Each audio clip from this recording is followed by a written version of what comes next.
Welcome to another edition of Inspired Stories, where leaders share their experiences so we can learn from their successes, how they've overcome adversity, and explore current challenges they're facing. Welcome to another edition of the Inspired Stories podcast, where leaders share their experiences so we can learn from their successes and be inspired by how they've overcome adversity.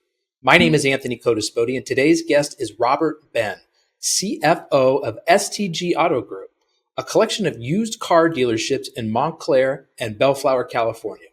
This family-owned and operated business first opened in 1997, and since then, they've continued their tradition of providing quality, well-maintained pre-owned vehicle options across many different makes and models of cars.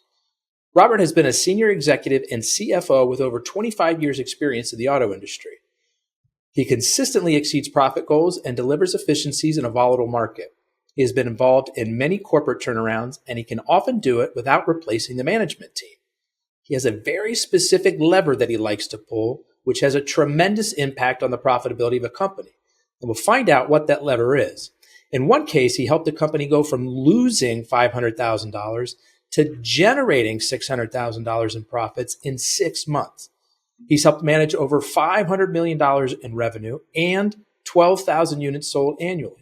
Robert was also named one of the top 25 CFOs in LA in 2023. Now, before we get into all that good stuff, today's episode is brought to you by my company, Add Back Benefits Agency, where we offer very specific and unique employee benefits that are both great for your team and fiscally optimized for your bottom line. One recent client was able to add over $900 per employee per year in extra cash flow by implementing one of our proprietary programs. Results vary for each company, and some organizations may not be eligible. To find out if your company qualifies, contact us today at addbackbenefitsagency.com.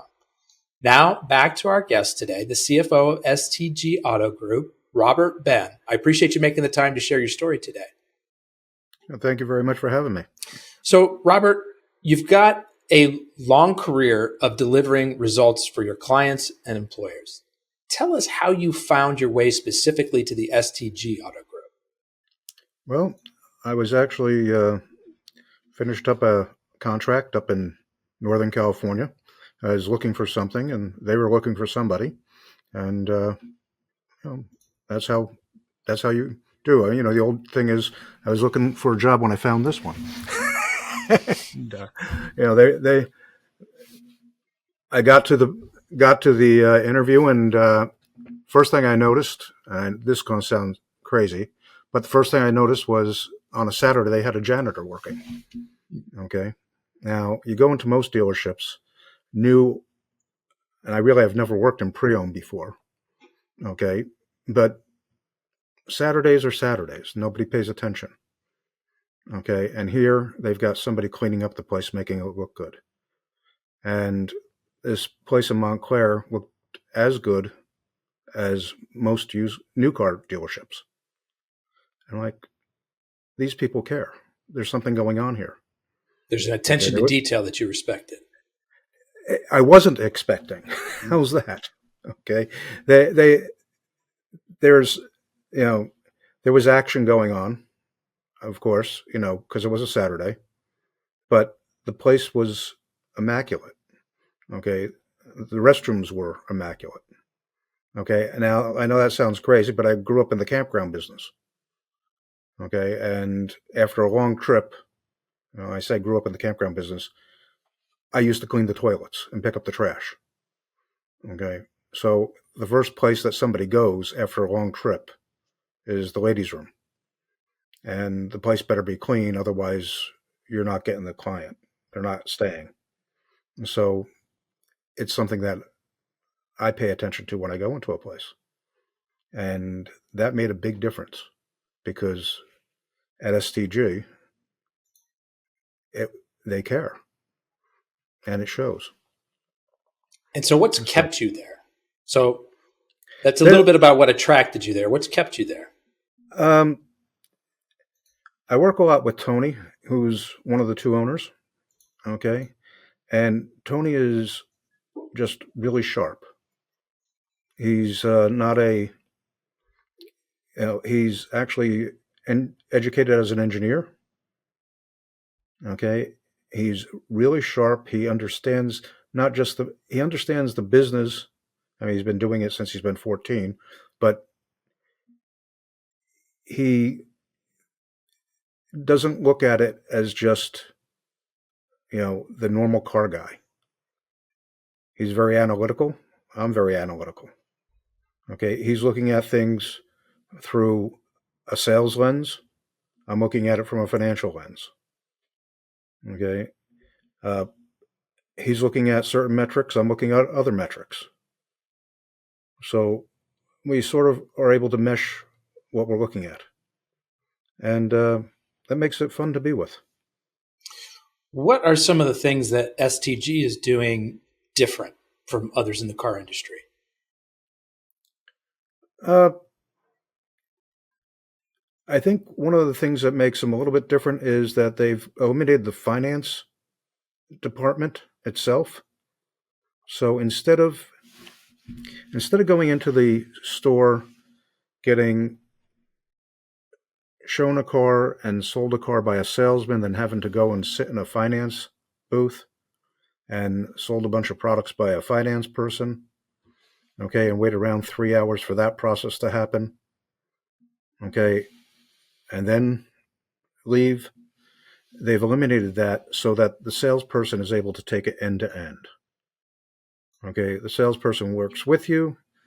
The documents are actually produced by the receptionist, which means that they're making sure all the documents are being done correctly the first time.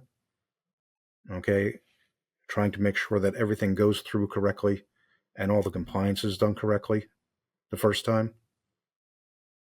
And you're able, if you know which vehicle you're coming in on, you can get in and out in about an hour. Wow. Okay, and that's a major difference between most organizations. So in most organizations, you've got your salesperson, the customer says, okay, let's do this. And then he's got to pass them off to somebody else that can sort of handle the financing. Well, you got a salesperson, you negotiate a price, and then once you get done with the price, then you go deal with the financing. Okay, and then you get delivery of your vehicle. Here, you got the salesperson who's, once you sit down, you negotiate the price, then you do your paperwork right there with the salesperson, getting done. Meanwhile, the vehicle's getting ready for you to be delivered. Oh, that's great. So the whole process is streamlined for the customer. They're not getting handed off from one person to another. I have to imagine. And you don't have to, it's not like there's one person that's a bottleneck that you're waiting for. Gotcha. Right. And so I have to imagine that in order for this to happen, that your salespeople have to go through some additional training as compared to a salesperson at another dealership. They do take some time to train them, and they've got people coming in weekly to train them to make sure that they're getting trained properly. What were some of the interesting things that you put into place in STG when you first started to kind of help with their business? What I've been working on mostly is on the finance side. So it has to deal with their ERP system.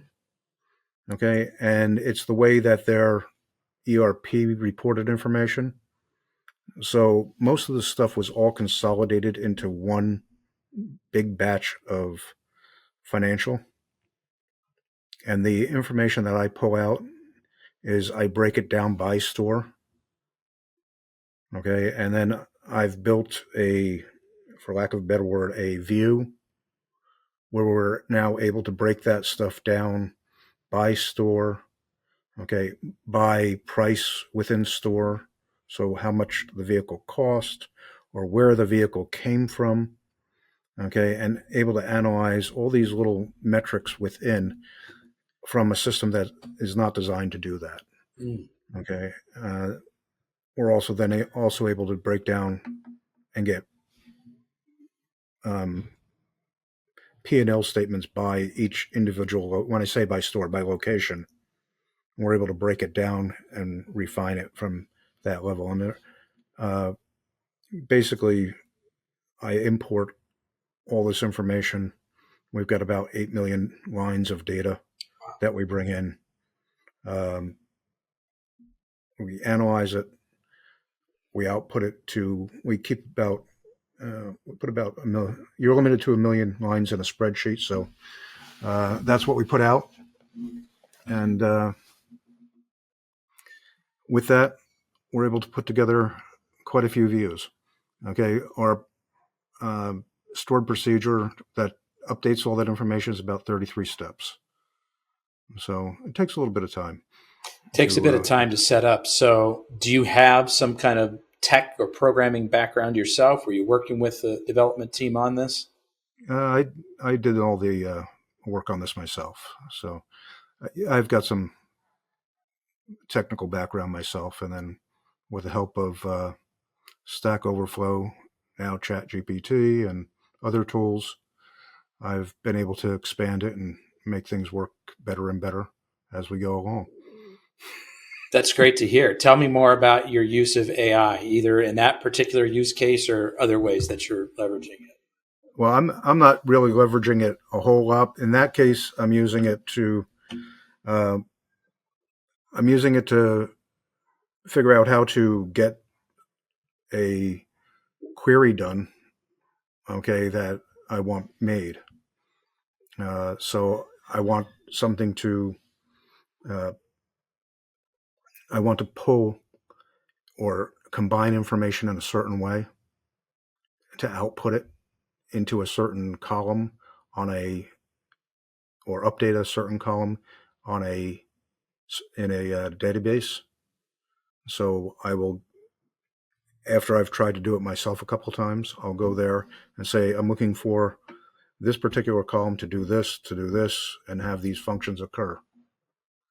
Okay. And what I find with chat, okay, is that usually you have to run through it about 5-6 times to actually get the output that you're looking for. So it takes a little persistence. It does, because it's not always going to get you exactly where you want to go first time. And the whole goal of this, using the AI, using the stored procedures, the end output are different views. For the uninitiated, exactly. Could we call those different reports, like different ways to kind of look at data that you've pulled together? Well, yeah, different reports. Different ways of looking at the financials. So you've got a basic financial statement that may have your sales, your gross profit, and all your accounts. Okay, and then you may have some that have it where you're looking at. I want to look at sales of vehicles that are between this price, between this price and this price, and I want to be able to drop down and look at them in different ways. But I still want to be able to see it in all these different expense levels or whatever the case is.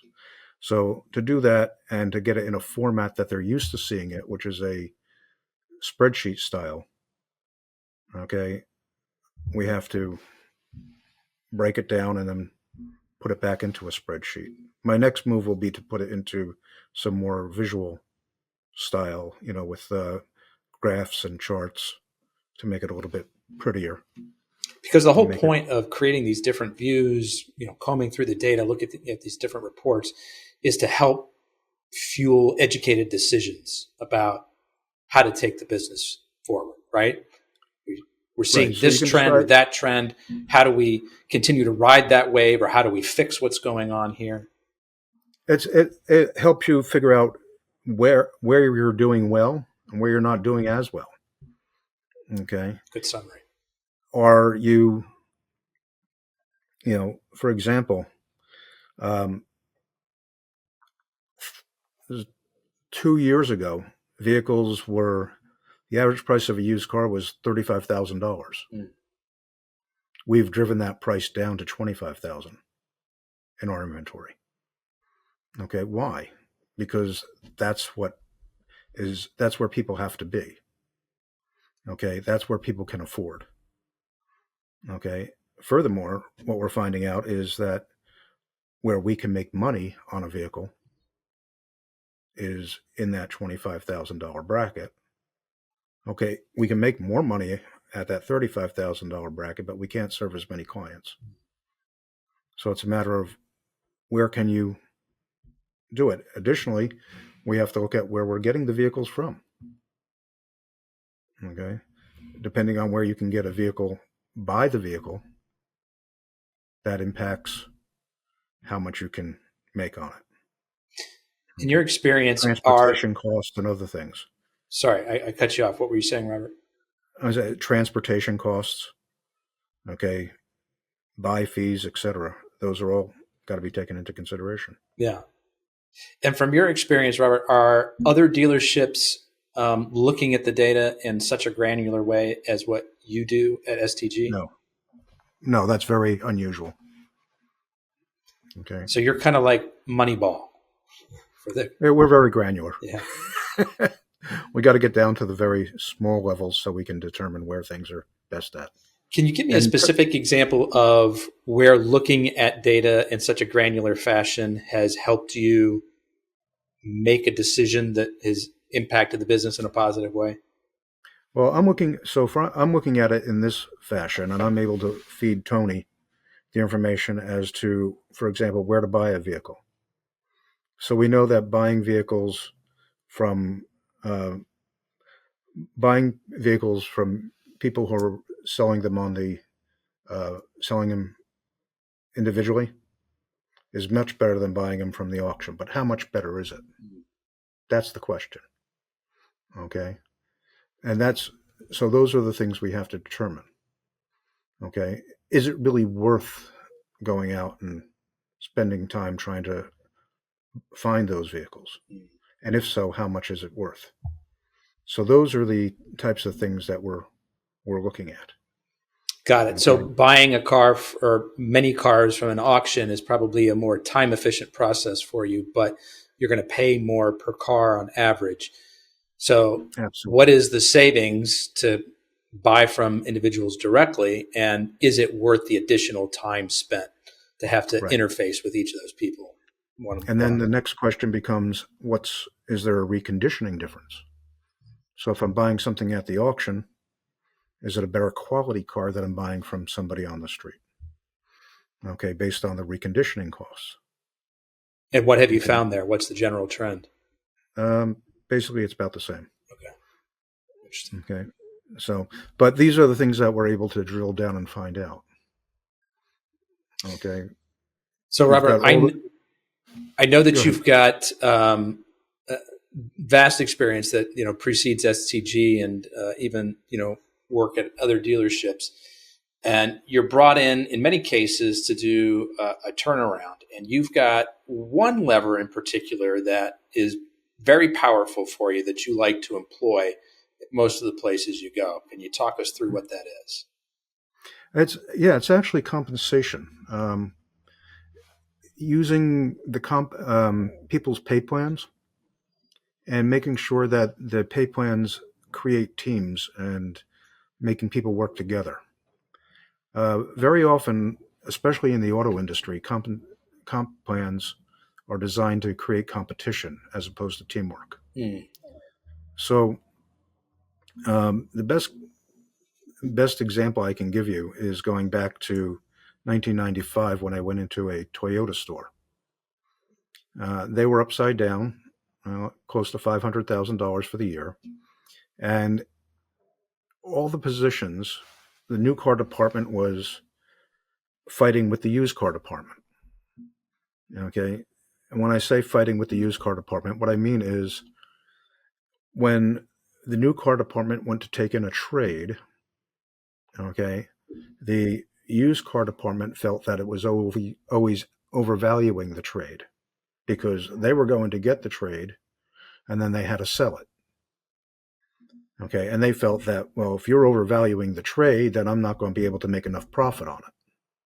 So there was a competition between the two. The reason they felt that was because the used car department got paid on what they made in their department and had nothing to do with what the new car department got paid on. So the first thing I did there was I linked it so that the overall department, new and used, got paid on the same group, same pie. Okay, they were, in other words, they weren't paid on two separate sets of money. They were paid on the same pie of money.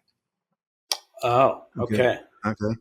So normally one gets paid on the gross profit in the new car department, one gets paid on the used car. I made it the sales department as such. Okay. Now they're not fighting over whose dollars those are. Okay. So the new car department had a reason to call the used car department and say, hey, what do you think about this car? Now they're working together. Yeah. Okay. And so you're getting a more accurate value placed on the vehicle. Well, because they're going to make money on it when it sells. Yeah. It's all part of this, the same department. Okay. The next thing I did was made it so that the management team, okay, was not fighting each other for who got paid on what deal. In many stores, you got managers who were paid individually on the deals that they're producing. Okay. Well, and I've actually seen it since then, where one side of the street will fight and give against the other side of the street for a deal in the same store. And so they're driving down the price of the car if they're competing with each other. They're competing against each other. And the only loser there is the house. Mm-hmm. Okay. What we did was we made it so that they were in the same pool. And as a result, the team got paid on the entire gross. And it got split up based on how they decided it was going to get split up. Okay. Now, why did I do that? Because now you had your general sales manager getting paid a percentage. Now, of course, I limited the size of the pool, right? It's only going to be so big. But the general sales manager had to take their slice. The used car manager got his slice. And then the other sales managers were going to get their slice. The next part of that was, now I've controlled my expense. That's the first thing. But I've also got them working together to try to get more. The next part of this, though, was that in order to grow the business, they realize they get to a certain point, they want to grow the business, and they need another manager. Now you got to cut that same pie up a little bit smaller, more pieces. Or are you going to expand the pie? Mm. The objective is to expand the pie. Okay, but they're making the decision to expand the pie. Right. So it's not like it's being forced upon them by somebody else. They're saying, hey, we're doing pretty well here. We could do better. And we need another guy. We need another guy. Right. So who's making the decision? Okay. You've got your team making the decision. So from a financial standpoint, you've kept everything tied to what your budget is.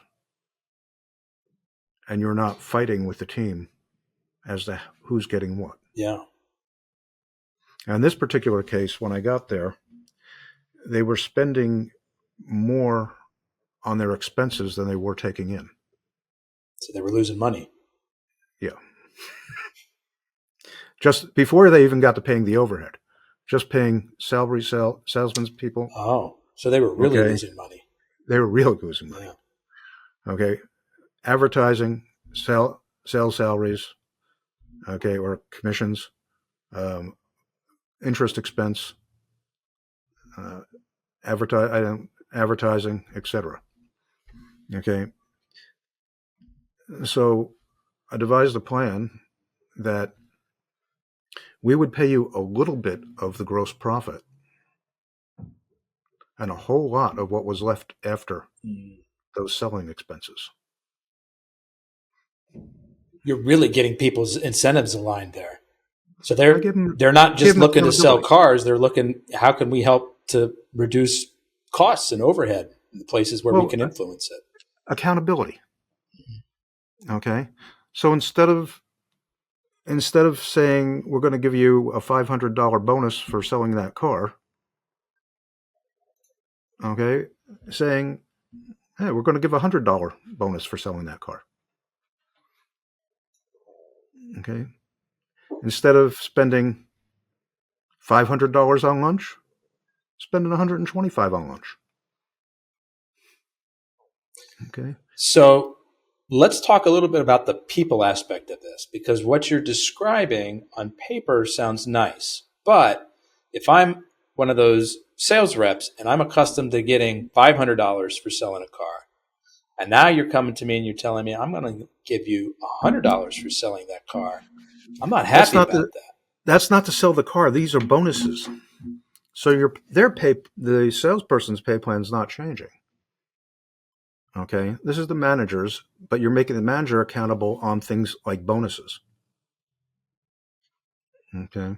Does the manager have the foresight to understand what's in place there and to understand that they have the ability to make a lot more? They do. Yes. Oh, yeah. Okay. They saw it real quick. Okay. They said, okay, yeah, we see this. And that's why none of them saw the change. They knew that they were in trouble. Okay. Okay. They knew that things were upside down. And that's where transparency also comes in. Okay. Now, before I did this, of course, I studied. Before I ever even took that job, I studied it for about a month and a half. Okay. Laid out spreadsheets, looked at their best and their worst, compared their best and their worst to each other. Okay. To find out, do they have that opportunity? Was it always this bad? What was the situation? You can't just go in there and say, gee, it's going to be this way. You got to look and study and make sure that you have the opportunity. Where can things go? And what did you see in the data that suggested to you that the plan you were going to put in place could work? Well, because they had, in their history, they had their places where they were doing really well, where their expenses were really controlled. Okay. And then now they were totally out of control. So historically, it wasn't this bad. Okay. They had just let it get this bad. And being able to show it to people transparently allows them. Transparently, meaning you open the books. Opened up and say, listen, here's last year, the year before, the year before, the year before. If we take the best of the best and the worst of the worst, this is what you look like. Okay, so let's just, for the sake of argument, take the average. And this is what it looks like. So if you guys can just be average, this is what you look like. If you can be a little bit better than average, look at what you look like. So it's a sales job. You have to sell. Okay, that was going to be part of my question is, what's the receptivity like when you first roll this out? It's new, it's different. People aren't always comfortable with change. In this case, maybe the big thing you had going for you is that folks knew that things were bad. Things were upside down. They needed to turn around. But they also knew that, we like working here. Mm-hmm. And the boss isn't happy with what's happening. Let's give it a try. Yeah. And all of a sudden they saw their paychecks started going. Okay. They also knew that they were in a rut. Okay. A bad month they would make, $7,000. A good month they could make $9,000. With this plan, the bad month they would make maybe $3,000. A good month they was unlimited. Mm. Within a year they were making $30,000 a month. Okay, that's a significant increase. Yeah, and they could see it. But how quickly could they see it? I mean, it's one thing to within about 3 months things really started cranking. Okay. Okay. Did you have any turnover in that 3 months? People are like, this isn't for me, I'm out. No. The regular sales team there, they stayed. Wow. Because they saw what was there. And they knew they had confidence in themselves. that they could do it. This lever that we're talking about here, Robert, of compensation programs that are very strategically constructed to align incentives, is this a common lever for someone in your position to pull, or is this maybe a little bit different? Like, as you're starting to explain some of the challenges in that company, like, oh, they're spending $500 on lunch. Well, hey, now we put this in place. Now they're only spending $125 on lunch. I hear that and I'm like, well, we got to put, controls in place to, hey, you've got a budget, a cap. You can't spend more than this on lunch. Like, that's the approach. But yours is a more holistic view. I don't think it's a common way of looking at it. Everybody likes to put the hard bar. Mm-hmm. Okay. Making people, and that takes away responsibility. When you make people responsible, they tend to react. Mm. Okay. And that's just one example. Okay. You got to give people responsibility and let them have the ability to do what they're supposed to do. Yeah. Okay. I have other areas where we've done stuff with, service advisors, which people thought I was crazy at the time, but are now commonplace. Okay. Like what? Okay. So this is going back to 2002. Yeah. 2002, I did this, where we pooled the gross profit, okay, to a percentage, okay, but everybody got paid based on their percentage of contribution to the pool, in this case, with kickers. Okay, now I wanted certain performance things to be done. All right, so in this case, it was hours per hour and effective labor rate. So we created a matrix for it.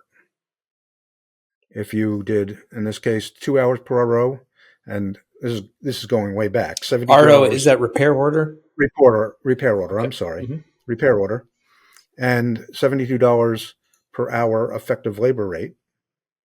This is going back a few years. Remember,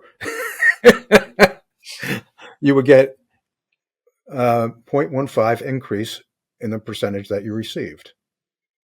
Okay, and that could go all the way up to 0.50 if you did 3 hours per repair order and 77 hours per RO effective labor rate. So it was a grid going up. Okay, but it held you accountable. Okay, so that you couldn't just blow up and say, I'm doing, 3 hours per RO, but not increasing the effective labor rate, because you could do one or the other very commonly. Okay. And it gave us the ability to do that. Okay. And then the other part was that we wanted the department to hit its budget. Okay. So we put out what the budget was for the year. And if you hit the budget, there was another kicker. Okay. So we're giving all these incentives. Okay. If you hit your customer satisfaction rating, there was another kicker. Okay. But the department had to hit it. So we're giving these kickers for people to work as a team. Okay. But also individually. Kind of conceptually, what I think is really interesting about your approach, Robert, is that there are components of it that I would expect from a CFO, right? You understand how the numbers work. If, we can afford to give this much of a kicker if, this, metric increases and everybody still wins because the pie is bigger, we can share more of the pie. But the part of it that, and maybe I'm a little short-sighted here, that I wouldn't expect from a traditional CFO is the psychological component to it.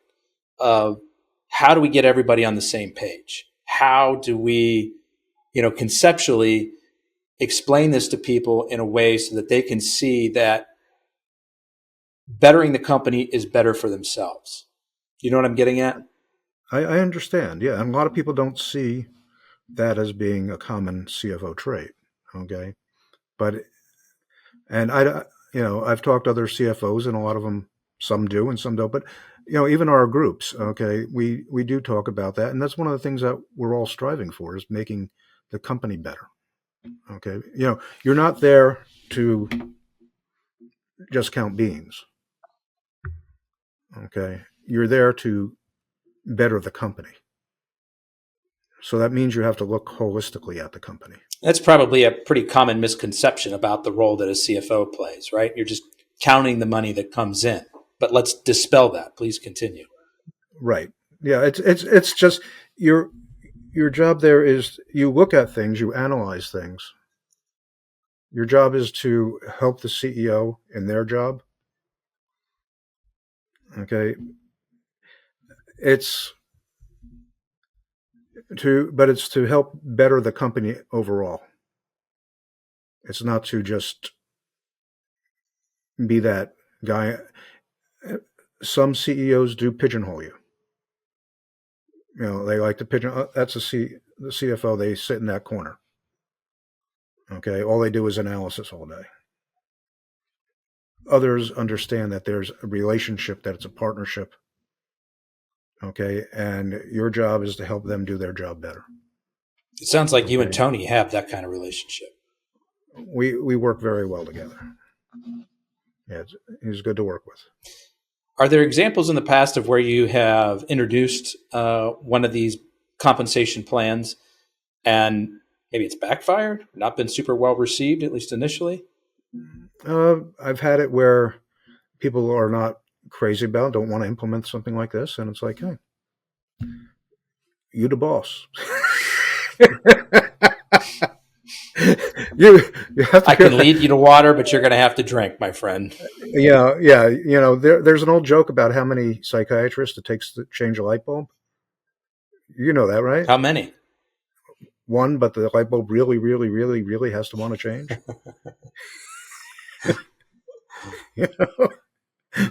Same case with your comp plans. If the powers that be don't want to put it in place, it's not going to go anywhere. It's not just comp. It's everything. I mean, it's whatever you're working on. Okay, it's you have to be in the entire. It's an entire package. Okay, one of the other things that CFOs work on are compliance.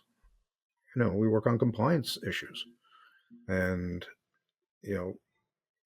that's a cultural thing. What sorts of compliance?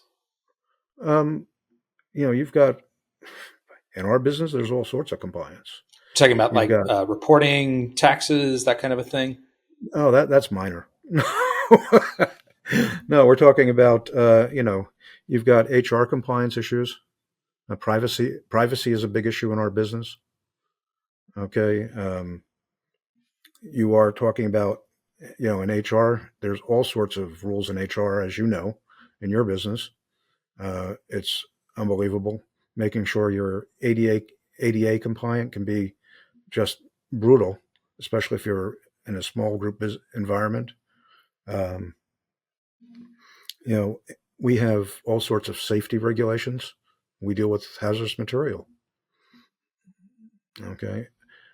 We sell cars. That means we have all sorts of regulations with we're considered a financial institution.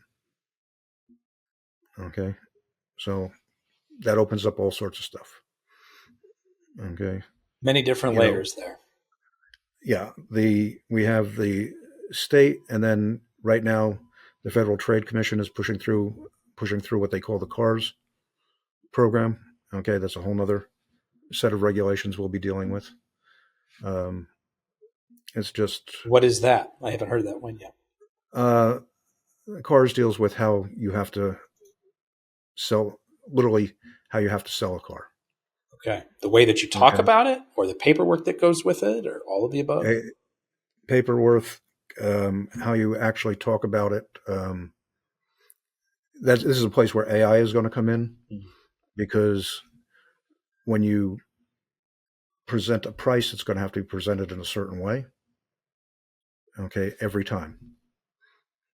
And that's where AI will come in as far as people calling in for a price, because AI will be able to use those word tracks to make sure that it's done 100% the So same the way AI every will time. record the call and help you do quality control to make sure that it's being talked about in the way that it should. No, actually, I think the AI is going to be used to actually answer the call.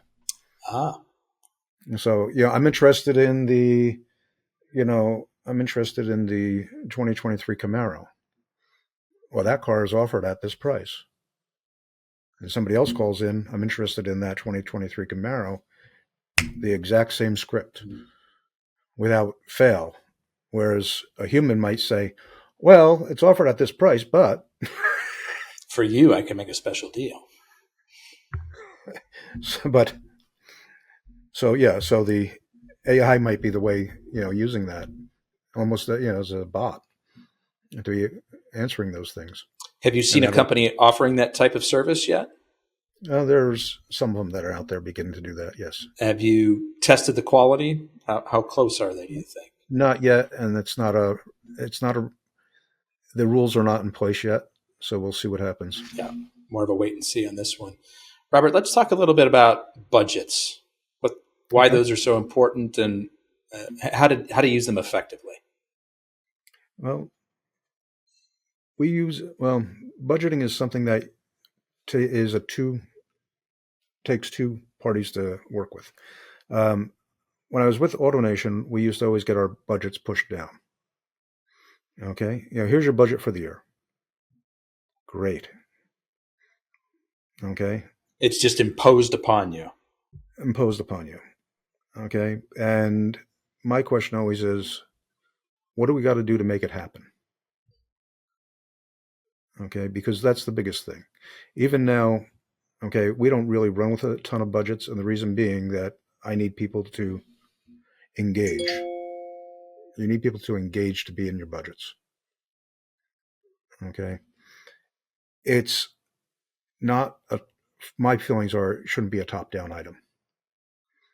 Okay, you have to know how you're going to get there. For example, if my target is to sell 700 cars this month, what's it going to take to get there? How many leads do I have to have? What's my conversion rate on leads? Okay, as far as people coming into the store or getting appointments. What's my conversion rate on appointments? In other words, how many people show up? From the number of people that show up. Okay, how many salespeople do I need? Okay, to actually talk to those people. How much do I need to spend on ads to get that number of people in the door? How much do I have to? Right, that becomes the lead portion, right? But how many salespeople do I need to actually talk to those people? Right, you have to get all the way down to that granular piece. Okay, if I'm talking about the service department, I need to know how many bays do I have? How many technicians do I have? What's their efficiency? How many vacation days do they have? Okay, how many training days do they have? When are they going to have that? People don't get that granular usually. They say, oh, I got 21 days, 15 techs, bing, bing, bing. That's all I got. Well, it's not quite that easy. Especially when you got things that get very, a bit more granular. Yeah. So, I've built tools for all this so you can actually divine what that's going to be and what it's going to look like. So you can actually get to it. But my view is that the CFO shouldn't be the one to fill out that tool. You need somebody even the controller shouldn't be filling out that tool. Who should it be? It's got to be in conjunction with the manager who's going to actually implement the tool. Okay? Because you want their buy-in to it. They've got the data. They've got a sense of what's going on, and they're the ones who have to actually execute it. Exactly. They're accountable. If you're accountable, then it's got to be your number. Yeah. Okay. You've got, it's not, I don't have the 15 techs. You have the 15 techs. Okay. Or you've got the 20 salespeople. You've got the 4 teams. You tell me how they're going to perform. And you tell your 4 team leaders to tell me how their guys are going to perform. So you've created a tool, you get the input from the managers, and then the tool gives you what kind of output? Well, we need to get that down, right. And that's how you build up things. And that's how you really budget to figure out where you're going. And you can do this on an annual basis, a weekly basis, it doesn't matter. Okay, my tool is actually built so that it can expand quarterly or monthly, quarterly. All you got to do actually is change one number and it'll change the entire tool. And what is the tool? Is it like macros based in Excel? Is it something? It's Excel. Okay. It's not macros, but it's Excel. I built it over the years, and it'll bake in, bring in your financial information, and then that'll actually help you build the results also. So you can look at what's going on, and then you can plot it out also the other way. Robert, tell us a little. Sorry, go ahead. It's also good for doing acquisitions. Mm-hmm. Is that something you've got a lot of experience with as well? I've done a few. Yeah. So, is any of that on the horizons for STG or? Not at this point. We'll see. Okay, not at this point. Talk to us a little bit about the ups and downs of the car industry during COVID. For the used car business, COVID was great. Okay. It was all up. There's this thing called the Manheim Index, and it works on the price of a 3-year-old car. And I'm going to use my memory on this, but I believe it was 2021, March 2021, it was at about 200. The index, it went all the way up to 257. And it's now back down to about 200. Okay. Okay. It went up high, it was about June of 2022. And so that just indicates what a big change in used car prices we saw. It went up 25%, right. And it's come back down to huge inflation. Yeah. Right. And more than 25% actually. But now we've seen a deflation. So what you saw was, these car prices go way up, and it was great for the business. Everybody made, seemingly made a lot of money because everything's going up, up, up. And you bought it this week, next week it was worth more. Everything's good. You thought you were in a third world country with lots of inflation. And, your biggest problem was replacing it at a decent price because next week you're going to sell it for more. Yeah. Then, like any bubble, okay, came the backside of it. And it was very challenging because now you're selling something you're buying it, and next week it's worth less than you bought it for. Okay, and therein lies a big challenge, especially on a product like a vehicle that's you're trying to turn every 30 days or less. Okay, that vehicle pricing is going down, and if you think about it, what people don't realize is that you're dealing with loan to value. Talk to us about that. Okay, well, when people buy a car, okay, you're paying for it. Most people finance their cars. It's, the bank will give you loan to value. So if the car is worth, let's just say $20,000, and they'll give you 130%, that means they'll give you, $26,000 on the car. But if the price of the car goes down to $19,000, okay, they're not going to give you $26,000 anymore. They're going to give you closer to $25,000. Okay, so not only are you losing $1,000 on the car, it means you can't finance 26,000, and that means that the total package is worthless. Yeah. It means you can't finance as much sales tax, you can't finance as much aftermarket products, you can't finance as much gross profit. Everything just shrinks. Okay. So we're recording this interview in November of 2024. Do you feel like you've fully restabilized from the COVID whiplash? Yes. It has been restabilized. The market has been stable for about 4 months now. Okay.